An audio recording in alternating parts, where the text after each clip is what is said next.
Assalamualaikum warahmatullahi wabarakatuh. Perkenalkan, saya Emalia Rosyada, NRP 05211840000009. Oke, jadi untuk memonitor atau mengkontrol dari resiko sebuah proyek, kita perlu mendapatkan input dari project management plan itu sendiri, terutama yang berfokus pada rencana manajemen resiko.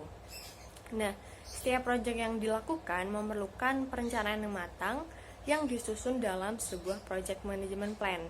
Nah, manfaat utama dari pengembangan project management plan adalah adanya dokumen utama yang menjelaskan setiap fase dari semua pekerjaan proyek. Project management plan sendiri dapat digunakan oleh manajer proyek untuk memimpin tim proyek dalam melaksanakan dan menilai status proyek. Nah, rencana manajemen resiko adalah komponen dari rencana manajemen proyek yang menggambarkan bagaimana kegiatan manajemen resiko akan disusun dan dilakukan. Seperti yang kita ketahui, kalau semua proyek itu memiliki resiko, karena setiap proyek memiliki tujuan, manfaat, dan tingkat kompleksitas yang unik. Ketika tidak dikelola, maka resiko-resiko ini berpotensi untuk menyebabkan proyek menyimpang dari rencana dan gagal mencapai tujuan proyek yang ditentukan. Nah, rencana manajemen resiko ini memberikan panduan tentang bagaimana dan kapan resiko harus ditinjau, kebijakan dan prosedur mana yang harus diikuti, peran dan tanggung jawab dalam proses pemantauan, dan akan dibuat dalam format pelaporan.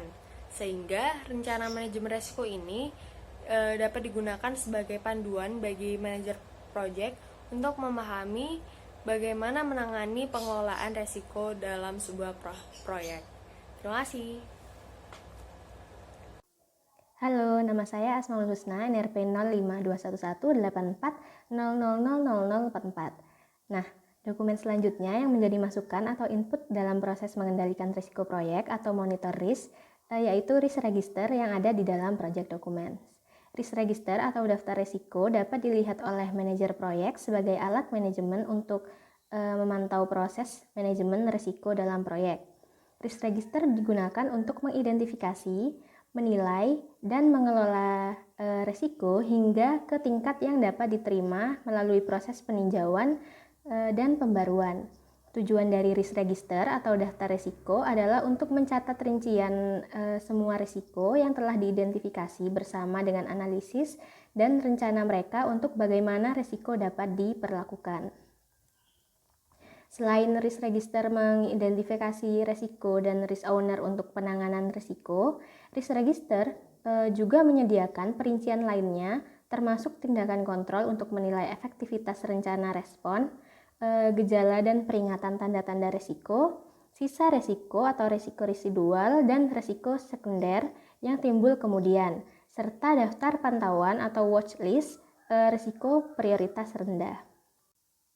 Nah, adapun beberapa hal penting yang biasanya harus ada di dalam sebuah risk register adalah yang pertama, risk kategori, yaitu ada di bagian mana dalam sebuah project, scope kah, time, atau cost, ataupun quality. Nah, yang kedua yaitu risk description, yaitu deskripsi singkat tentang risk yang akan dihadapi. Lalu yang ketiga yaitu project impact, apa saja kira-kira impact yang akan dirasakan project dari resiko ini. Terus selanjutnya ada likelihood, yaitu probabilitas dari resiko. Lalu ada consequence, apa saja konsekuensinya dalam proyek. Risk rank, yaitu seberapa penting atau parahkah resiko ini. Lalu ada risk trigger, yaitu apa saja pemicu dari resiko. Lalu ada risk preventive plan, yaitu cara pencegahan agar risiko tidak terjadi. Lalu juga ada risk contingency plan, yaitu bagaimana cara untuk meminimalkan impact risk jika risiko memang terjadi. Lalu ada risk owner, yaitu siapa saja yang terlibat ataupun terdampak dari risiko ini.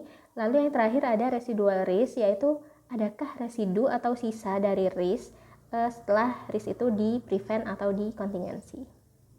Terima kasih.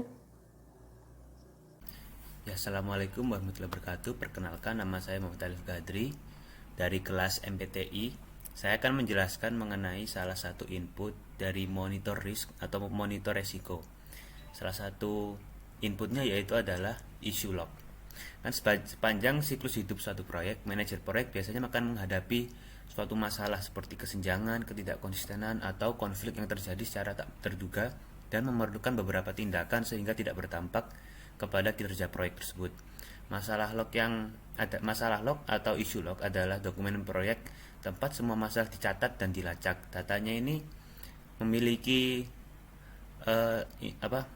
berisi mengenai jenis masalah, siapa yang mengangkat masalah dan kapan, deskripsi, prioritasnya, siapa yang ditugaskan untuk masalah ini, tanggal resolusi target, status, dan solusi terakhir. Issue log akan membantu manajer proyek secara efektif melacak dan mengelola masalah, memastikan bahwa mereka diselidiki dan diselesaikan. Issue log dibuat untuk pertama kalinya sebagai output dari proses ini, meskipun masalah dapat terjadi pada setiap saat selama proyek. Issue log diperbarui sebagai hasil dari kegiatan pemantauan dan kontrol di seluruh siklus hidup proyek. Oleh karena itu, issue log sangat penting untuk sebagai salah satu input di monitor risk. Ya, sekian penjelasan dari saya. Assalamualaikum warahmatullahi wabarakatuh.